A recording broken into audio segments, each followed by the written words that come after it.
0세부터 100세까지 모두 다 책 읽는 다올 책 사랑방입니다. 아들아, 너는 이렇게 살아라. 필립 체스터필드, 매월당 출판사. 제5장. 세상을 바라보는 눈을 기르는 법. 자신의 견해가 다른 사람의 의견과 다를 때는 서로 진지하고 너그럽게 상대방의 의견에 귀를 기울여야 한다는 것을 명심하기 바란다. 주관적 사고를 가져라. 사람들이 사는 모습은 모두 같다. 이 편지를 받을 무렵이면 너는 벌써 라이프치히에 도착했으리라 본다. 드레스덴에서의 궁전 생활은 재미있었느냐? 너는 현명하기에 그러한 축제 분위기는 드레스덴에 묻어버리고 라이프치히에서는 공부에만 전념하리라 믿는다. 궁전에서의 생활이 만족스러웠다면 공부에서 지식을 쌓는 일이 남에게 인정받는 가장 큰 지름길이라는 사실 정도는 터득했겠구나. 지식과 덕을 갖추지 못한 궁전 사람은 꼴불견에다 불쌍한 사람들이다. 반대로 지식과 덕을 겸비하고 품격과 겸손한 태도를 몸에 익힌 사람은 보기에도 훌륭하지. 나는 내가 그런 사람이기를 바란다. 사람들은 흔히 궁전 생활을 거짓말과 위선 덩어리에 다 겉과 속이 전혀 다른 세계라고 빈정대지만 나는 그 말에 동의하지 않는다. 강조해서 말하지만 도대체 일반론이라는 것이 옳았던 예는 드물었다. 어쩌면 궁전 생활이 겉과 속이 전혀 다를 수도 있다. 그렇지만 그런 경우가 궁전 생활에만 한정되는 것은 아니지 않느냐. 따지고 보면 이 세상에 그렇지 않은 곳이란 한 군데도 없다. 농부들이 모여 사는 농촌 생활 역시 알고 보면 이와 비슷하단다. 다른 점이 있다면 궁전에서 생활하는 사람들보다 예절을 그리 중요시 않는다는 정도이다. 밭이 서로 인접해 있는 농부들은 어떻게 하면 이웃보다 더 많이 곡식을 추수할 수 있을까를 골똘히 생각할 것이며 땅이 많은 지주의 마음에 들기 위한 필사의 작전을 계획하고 있을 것이다. 그것은 궁전에서 생활하는 이들이 왕의 비위를 맞추려는 것과 조금도 다를 게 없단다. 시인들이 자신들의 시에서 시골 사람들은 순박하고 거짓말과 위선이 없는데 궁전 사람들은 위선 덩어리라고 토로한다 해도 또 맹목적이고 무지한 자들이 그것을 진실이라고 믿고 따라도 변하는 것은 아무것도 없다.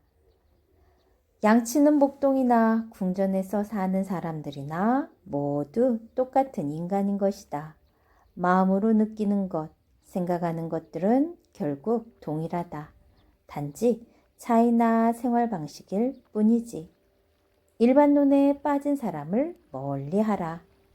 일반론을 주장하고 따르며 그것을 인정하고 받아들이는 일에는 신중을 기하기 바란다. 대체로 일반론을 주장하는 사람들 가운데는 자만심이 강하며 영악하고 확고한 사람이 많다. 정말로 현명한 사람은 그런 것을 내세우지 않는다. 교활한 사람들이 일반론을 내세우는 것을 보면 그러한 것에 의지할 수밖에 없는 빈곤한 지식이 불쌍할 따름이다. 세상에는 국가나 직업뿐만 아니라 다양한 일반론들이 활개를 치고 있다. 그 중에는 틀린 것도 있고 맞는 것도 있지. 그러나 대체로 자신만의 확고한 사고방식이 없는 사람이 일반론이라는 오래된 사고방식으로 남의 이목을 집중시키려 한다. 나는 그런 사람이 다른 사람의 관심을 끌기 위해서 일반론을 내세우면 의식적으로 위험 있는 표정을 지으며 그래요? 그렇습니까? 라고 대꾸하며 계속해서 상대방의 다음 말을 유도해낸다. 그러면 설득력 없고 농담 같은 일반론밖에 아는 것이 없는 상대방은 그 다음 말을 잊지 못해 어쩔 줄을 몰라 우물쭈물한다. 결국 자기 자신의 확고한 지식이 정립된 사람은 일반론 같은 것에 의지하지 않고서도 자신의 의견을 명확히 말할 수 있는 것이다. 정직한 눈으로 세상을 보라. 올바르게 사고하는 습관을 길러라. 이제는 너도 올바르게 사고할 수 있는 나이다. 너와 같은 또래의 아이들 중에 그렇게 할 수 있는 사람은 아직 많지 않다고 생각하지만 지금부터 너는 사물에 대해 깊이 사고하는 습관을 몸에 익히기 바란다. 고백하지만 나도 그런 습관을 들이기 시작한 것이 그리 오래전 일은 아니다. 나는 17세가 될 때까지도 혼자 힘으로 사물에 대한 올바른 사고를 하지 못했다. 게다가 조금씩 달라지긴 했지만 사고한 것을 일상생활에 제대로 활용하지도 못했다. 책을 읽어도 그 내용을 이해하지도 못한 채 그대로 받아들였고 사람들과의 대화에서도 그 옳고 그름을 분별하지 못하고 그대로 받아들였다. 시간과 노력을 들여 진실을 추구하기보다는 순간순간 편한 것이 좋다는 사고방식에 빠져 있었다.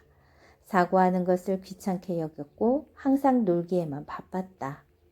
또한 상류사회의 독특한 사고방식에 대해서 조금은 반항하고 있었다. 그런데 어느 순간 스스로 사고 능력을 기르려는 뜻을 세우고 실천에 옮기자 사물을 보는 시각이 놀랍게도 달라졌다. 단순히 있는 그대로의 사고방식으로 사물을 보거나 실체가 존재하지 않는 곳에 힘이 있다고 착각했었던 그 전의 사고방식에 미루어 사물이 얼마나 질서정연하게 보였는지 모른다. 물론 아직도 나는 다른 사람에게서 받은 사고방식에서 크게 벗어나지 못하고 있는지도 모른다. 오랜 시간이 흐르는 동안 다른 사람에게서 받은 사고방식이 아무런 재고 없이 그대로 굳어버린 것도 있을 수 있다.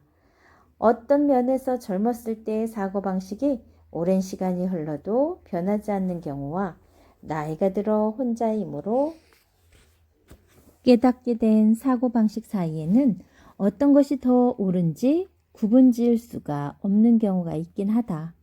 편견과 선입견을 버려라. 나를 맨 처음 사로잡았던 편견은 어린 시절의 귀신, 악몽 등에 관한 사고방식은 제외시킨다. 고전의 절대주의였다. 이러한 편견은 많은 고전을 접하고 또 선생님의 강의를 통해 자연적으로 생겨난 것으로 나는 그것을 거의 신봉하고 있었다. 나는 근래 1500년 동안 이 세상에 양식이나 양심 같은 것은 전혀 존재하지 않는다고 믿었다. 양식과 양심 같은 것들은 고대 그리스, 로마 제국의 멸망과 함께 사라져 버렸다고 생각했었다. 그리고 작가 호메로스와 로마 최고의 시인 베르길리우스는 고전이라 해서 위대하고 시인 밀턴과 이탈리아 최고의 서사시인 타소는 고전이 아니라는 이유로 볼만한 것이 없다고 생각했었다. 하지만 지금은 다르다. 300년 전이나 현재나 서로 다를 것이 없다는 생각이다.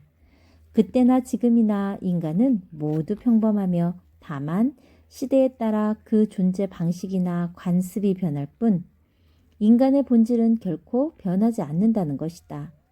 동물이나 식물이 1500년 전이나 혹은 그 이전과 비교할 때 아무도 달라지지 않은 것과 마찬가지로 인간 역시 1500년 전 혹은 300년 전에 존재했던 인간들이 더 훌륭하거나 현명했다고 볼 수는 없는 일이다.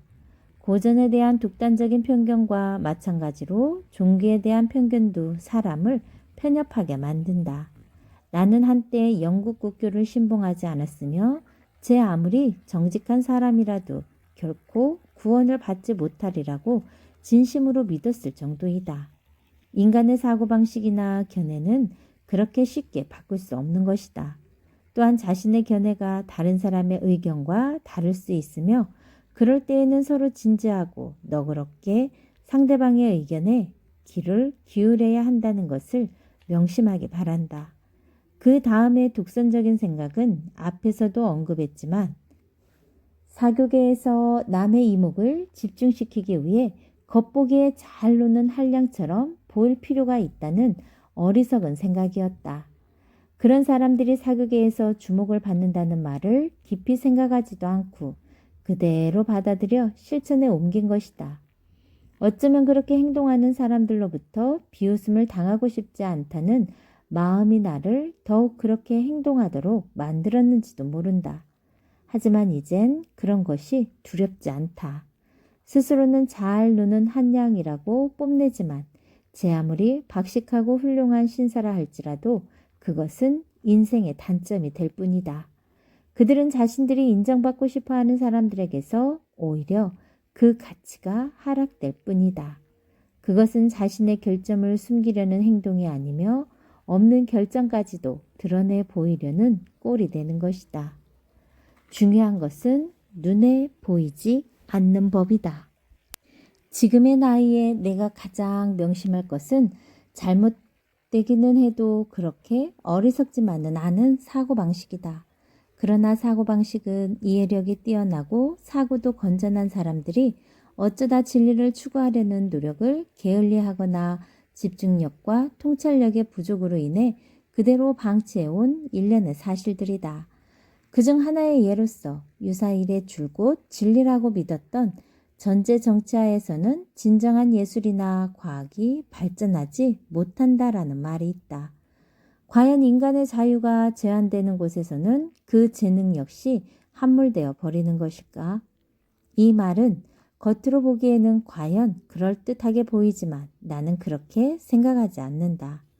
농업과 같은 기술의 경우라면 정치 형태에 따라 소유자나 이익이 수반되지 않는다면 확실히 그 발전이 어려울지 모르겠지만 수학자나 천문학자, 운병가 등의 예술적 재능을 억제한다고 해서 그것이 진보되지 못한다는 말은 옳지 않다. 그리고 그런 예는 아직 없었다. 어쩌면 시인이나 운병가의 자유로운 표현 방법은 억압받을지 모르지만 그렇다고 해서 정열을 기울일 대상까지 빼앗기는 것은 아니다. 재능이 있다면 적어도 그것까지 말살될 우려는 없는 것이다. 그리고 무엇보다도 이러한 생각이 옳으라는 것을 증명한 사람들은 바로 프랑스 작가들이었다. 코르네유, 라신, 몰리에르, 부알로, 라퐁덴 등 그들은 아우구스투스 시대와 견줄 만한 루이 14세의 압제 속에서도 그 재능을 꽃피웠던 것이다. 아우구스투스 시대의 훌륭한 작가들 또한 예술적 재능을 발휘한 것은 악랄하고 포악한 황제가 사람들의 자유를 구속한 이유라는 것을 새겨두기 바란다. 또 편지에 대한 재평가도 자유로운 풍조 아래에서가 아니라 절대적인 권력자였던 교황 레오 10세 그리고 무도한 독재자였던 프랑시스 1세 때 장려되고 보호된 것이었다. 나의 이야기를 오해하지 말기 바란다. 나는 결코 전제 정치를 옹호하는 것이 아니다. 독재는 내가 가장 혐오하는 것이고 압제는 인간의 기본적인 권리를 박탈하는 범죄적 행위라는 생각에는 변함이 없단다. 최종적인 결론은 너의 몫이다. 거듭 당부하지만 자신의 두뇌로 사물을 정확하게 사고하는 습관을 기르기 바란다. 그러기 위해서는 우선 현재의 내 사고방식을 하나하나 점검해야 한다. 진실로 내 자신의 사고로 그렇게 생각하는가? 아니면 남이 가르쳐준 대로 생각하는가? 혹은 그 어떤 편견이나 독단적인 사고방식에 사로잡힌 것은 아닌가 하고 자주 되짚어보는 일이 중요하다. 편견이 사라지면 자신의 사고로 여러 사람들의 의견을 들은 뒤 옳고 그름을 분별한 후 모든 것을 종합하여 자신만의 사고로 정립하기 바란다. 좀 더 일찍 자신만의 사고 능력을 정립했더라면 좋았을 것이라는 후회가 들지 않도록 되도록이면 빨리 시작해라. 물론 인간의 판단력이 늘 옳은 것은 아니며 간혹 틀릴 수도 있을 것이다. 그러므로 그러한 착오를 일으키지 않기 위해서는 사고하는 습관을 기르는 것이 가장 최선의 지침이다. 그리고 그러한 사고력을 도와주는 것이 책이며 사랑과의 교제인 것이다. 그렇다고 책이든 사랑과의 교제든 분별 없이 무조건 받아들여서는 안 된다. 그것은 어디까지나 인간에게 주어진 사고력의 보조물에 불과하기 때문이다. 대부분의 사람들이 귀찮게 여기는 사고력에 대해 보다 많은 시간을 할애할 것을 당부한다.